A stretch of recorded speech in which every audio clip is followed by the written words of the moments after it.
Hello, everyone, and thank you for joining us at the Lytham Partners 2024 Spring Investor Conference. My name is Joe Diaz. I'm a managing partner at Lytham Partners. For this fireside chat, we welcome Dyadic Inc., which trades on the NASDAQ under the ticker DYAI. Joining us from the company is Mark Emelfar, Chief Executive Officer. He'll give us an overview of the company. Before we jump into the discussion, I want to remind everyone that management is available for one-on-one meetings throughout the conference. If you have not already signed up and would like to schedule a one-on-one meeting, please visit 1x1 at lythampartners.com.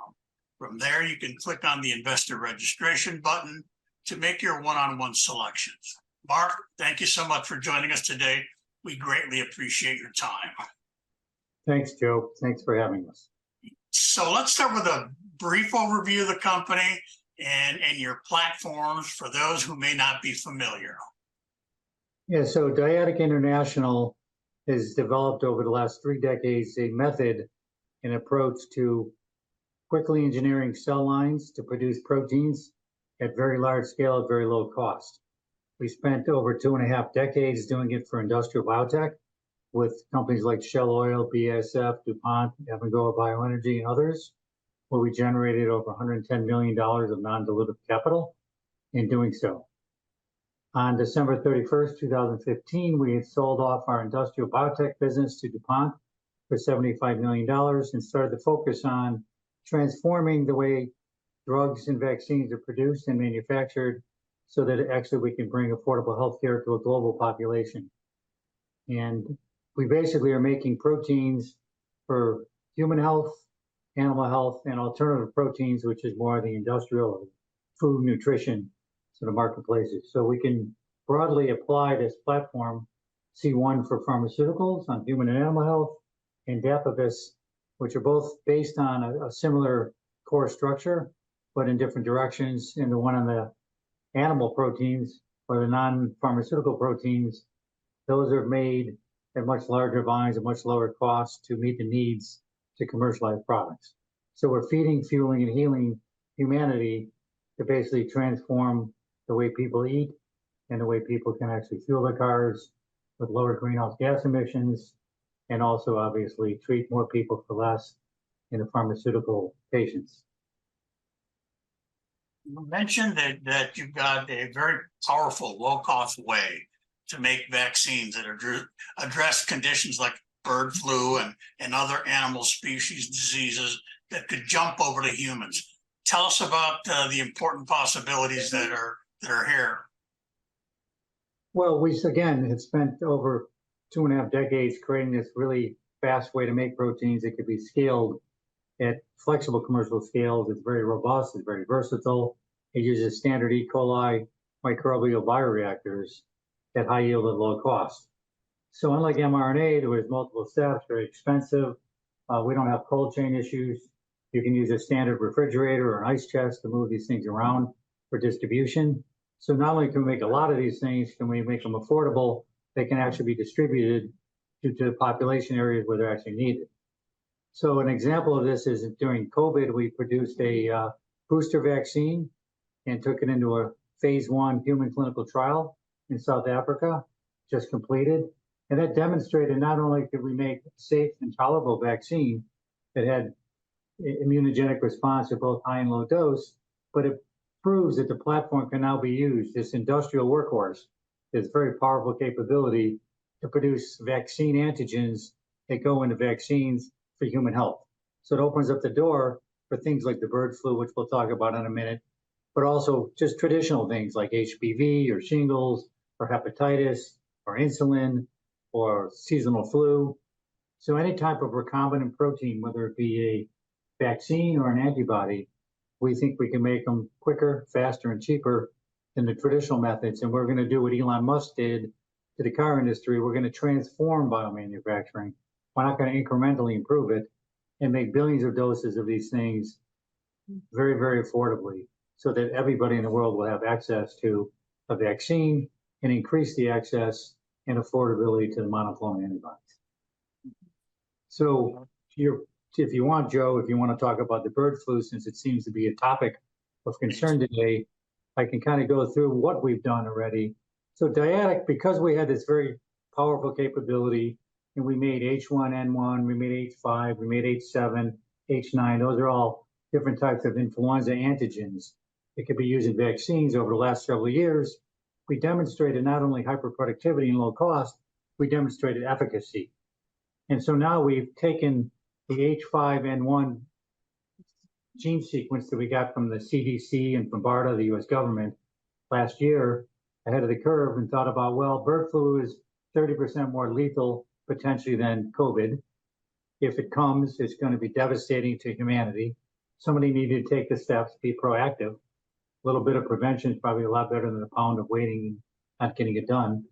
And we made a H5N1 vaccine candidate. And if you can see from the slide here, first of all, slide number 1, and looking at that slide shows speed and yield. The advantages in terms of productivity, we've shown up to 300-fold higher yield for productivity in a shorter time frame, that we can develop a cell line quicker, we can produce 3 or 4 batches in the same time, produce 1 batch of a CHO cell produced or an insect cell produced vaccine antigen, which is what Sanofi and Novavax, for example, use, get up to 300 times higher yield. So we're talking about completely changing the game. We're not talking about 3 times, we're talking about 300-fold potentially higher yield. And on the right, you can see we did 1 poultry vaccine, and we took it from 1 gram per liter originally up to 10 grams per liter with a little optimization work, both on the genetics and the fermentation side. So that shows you the speed and the yield that we can achieve with this platform technology. And this is the C1 platform technology. Now when we go to slide number 2, this is an example of the bird flu vaccine that we worked on with Virovax. Virovax is a biotech company that's been involved in developing vaccines and adjuvants that are used to boost the vaccine's performance. For 15 years, they've been funded by the NIH and they're developing these adjuvants. We've been working with them on things earlier, COVID, Powassan, West Nile virus, and this H5N1 pandemic flu, which could be used for humans. This was a human vaccine we were developing, and potentially, I'll show you coming up, it also can be used in cattle and animals that have the same issue with this H5N1 variant that's floating around. So this particular vaccine, you can see here, it's probably 10 times more potent than you would need to just neutralize the virus. So it's extremely effective in terms of its neutralizing antibodies and the levels that can be created at. If we go to the next slide shows you this third number slide here. This is the 3 different variants that are in cattle, the cattle that jumped into a human. So these are the variations of the existing H5N1 or H5N8 virus that's floating around right now here in the US, and it's killing the seals, the penguins, and all the birds and the animals that are dropping out of the sky.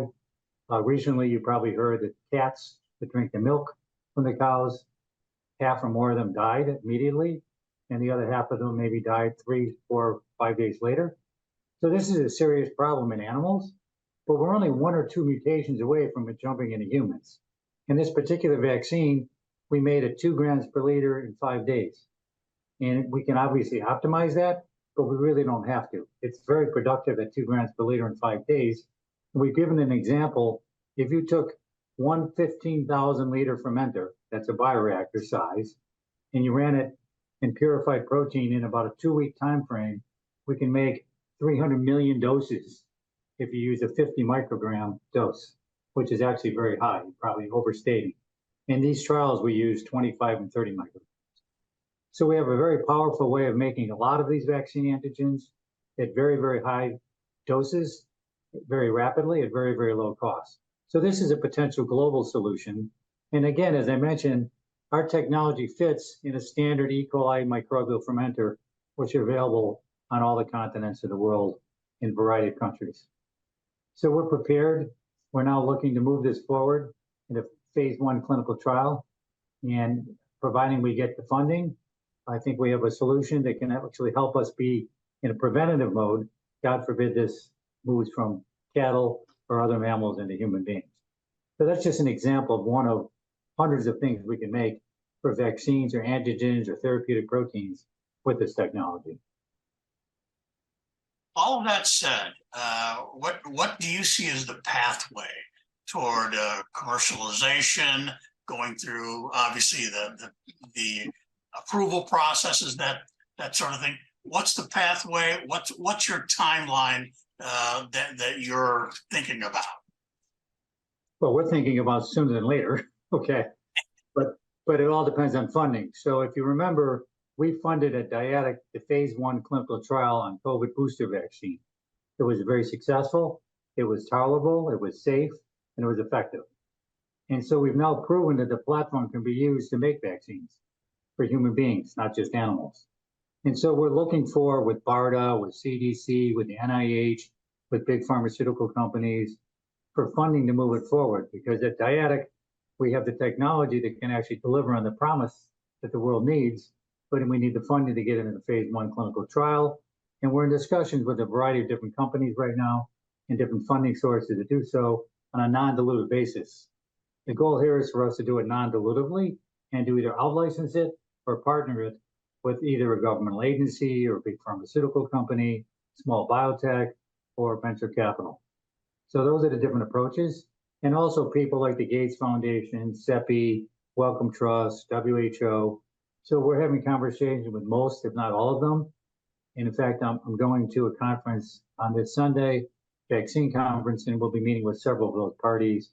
And we're already sending samples of the vaccine to a variety of animal health companies and potentially looking to provide it for human health as well, so that they can start doing some of these preclinical studies on their own that we've already done to validate the work that we show here.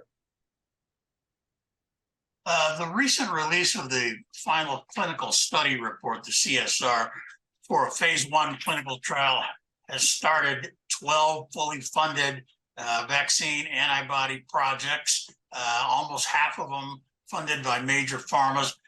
Help us understand what that means for Dyadic going forward. Well, that means that the big pharmaceutical companies, at least in this case, 2 top 10, 1 top 5, another top 10 pharmaceutical company, are test driving the car, so to speak. One of them has already funded a project, which we've delivered the product to them. We were successful in expressing it, and we now are providing samples of that to them to evaluate and look at. These aren't just for infectious disease of pandemics. These are things that could be used like shingles or other things. I can't really mention what this product is or the products that we're doing, but there's multiple vaccine antigens that could go into vaccines that could be commercialized by big pharma. Access fees, milestones, and royalties. Potentially, they could in-license the technology and use it broader and deeper. They could take a non-exclusive license. They could take an exclusive license. They could do that for each specific candidate or broad categories, or potentially buy out a certain division or the entire company. So we have 2 of the giants in the stable, and we're working on these technologies with them, and we're showing them the power, the speed, and then they'll see the performance. And as long as they see the quality and the attributes that they're looking for at the speed and at the yield that we're able to produce things for, we hope that'll lead to some kind of a structural deal that'll be game-changing for Dyadic and help bring human health to a global population more affordably.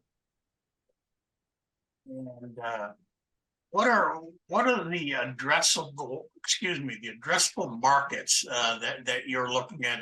Is there a group of markets or one large market? How do you look at the possibility of addressing certain markets? Well, the possibilities are endless. And I think what people need to understand, at Dyadic, we're not doing 1,000 different things. We're going to keep it simple. We take a gene sequence from a customer, whether it be big pharma, animal health company, nutritional company.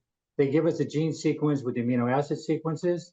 We engineer our cell lines. One would be C1 for animal and human health, Dapibus, which is more of an industrial workhorse or cell line or production system. And we make a stable cell line for our customers. They fully fund those projects. We produce the protein, we give them back the protein, they test the protein, and that leads to potentially commercial license agreements like we had before with Shell and BASF and Abengoa and DuPont. So those proteins are endless. people come to us with their ideas, with their sequences for products that we can either get access fees, milestones, or royalties if it's big pharma. If they're small biotechs and they can't afford to pay the upfront access fee, in some examples like Alphazyme and BDI, we actually got equity in those companies. And in both of those cases, we generated over $1 million of cash payments when they either got refinanced or they got bought. In addition to the potential for more milestones and royalties now by the acquirer. And then, of course, there's different projects that we've taken on our own that we judiciously work on. And those are more in the area of the Dapibus platform, which are the alternative protein space. Things like potentially for dairy, it could be vegan cheese, it could be for cultured meat, where I think if you look on our website, and I would suggest you do so, Joe Hazelton, our Chief Commercial Officer or Chief Operating Officer, just was online and did a presentation, I think this week or last week, on the recombinant human albumin and on the alternative protein sector, which is where we came from, and we're back again doing. So in addition to the incredible value potential on human and animal health, we're back in the industrial space, the alternative food and nutrition space, and we're hitting out of the park already. And we've just really, in the last year and a half, 2 years, relaunched that division. So for those that are not familiar, can you give a little bit of an overview of the differences between the C1 platform and the Dapibus? Well, the foundational structure are very similar in terms of the genetics of the fungal cell line, but we took the C1 platform for pharmaceuticals and modified the industrial workhorse that we had by knocking out protease genes, because we would produce a human protein, whether it be a monoclonal antibody, a bispecific, an antibody fragment for a treatment for human disease, or be a vaccine antigen.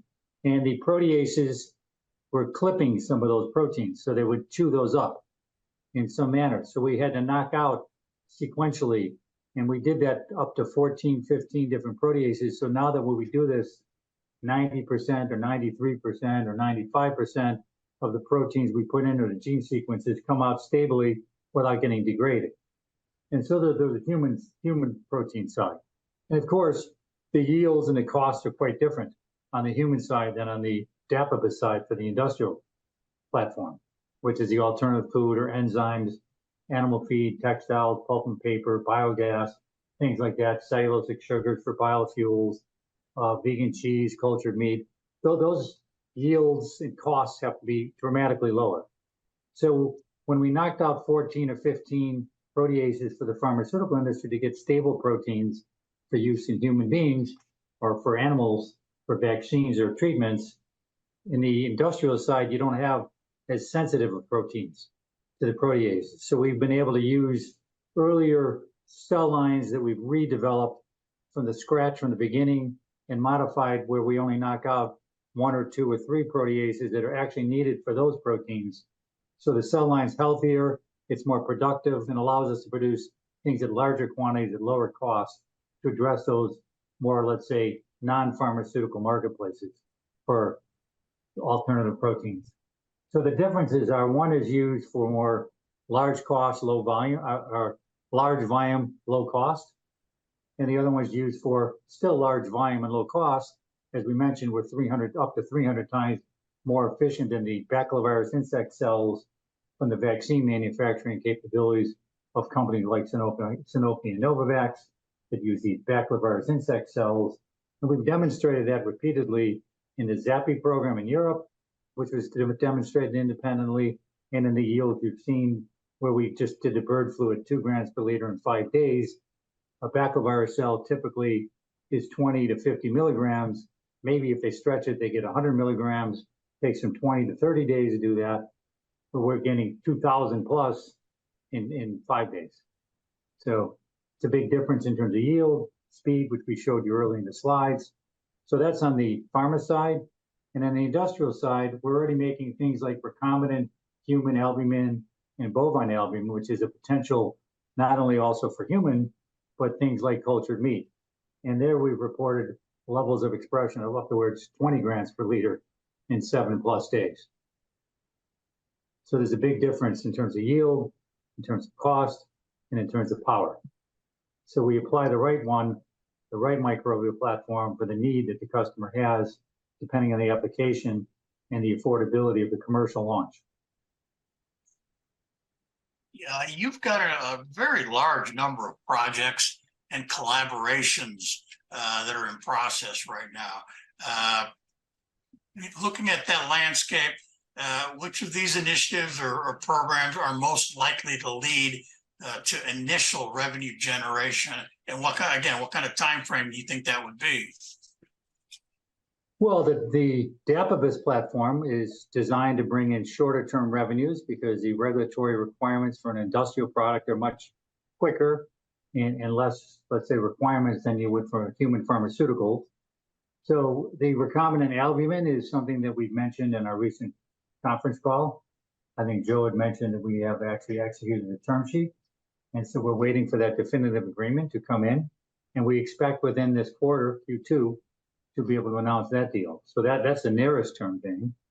And then, of course, we're working on, we made a deal with Diapabus in the dairy enzyme space late last year, September, October, I think we announced that, where we received $600,000 up front, and we can get milestone royalties. So we expect potential milestones to come in sometime in the next 60 to 90 or so days. And then, of course, let's see what happens with the bird flu in terms of being able to monetize that and how we monetize that. Will that be an upfront payment? Will that be fully funded R&D with milestones and royalties over time? And then, of course, these big pharma projects, at any given moment, they may decide that they want to take a license. They don't want it to go away and go in someone else's hands. So either one molecule or one vaccine antigen, 4, 3, a whole section. It could be oncology, it could be diabetes, it could be arthritis, it could be dementia, it could be Alzheimer's, it could be infectious disease, it could be COVID, it could be influenza, it could be pandemic influenza, it could be animal health, it could be human health. In animal health, it could be chickens, pigs, and cattle, or it can be dogs and cats. As we mentioned, the cats seem to be dying from the H5N1, and so that potential vaccine could be very valuable to somebody. So there's a variety of different opportunities, both near term and of course, midterm and long term that we're working on. But the alternative protein space of the enzymes, the animal feed technologies, not the animal vaccines, and the recombinant human albumin, whether it's bovine albumin or human albumin, those are really monetizable opportunities. And to give you an example, Sartorius paid $500 million, it was like 400 and some million English pounds, to purchase Albumetics, who produces their albumin for human HSA, human serum albumin. And we think we're already producing with Diapabus much higher levels. So as we build that out, prove that out, and get that moving towards regulatory approvals, and if we license that out, which we talked about recently, which we think we potentially will over the next 60 days or so, then that would be monetizable not only upfront with money, but long-term with sharing the profitability of a multi-billion-dollar market.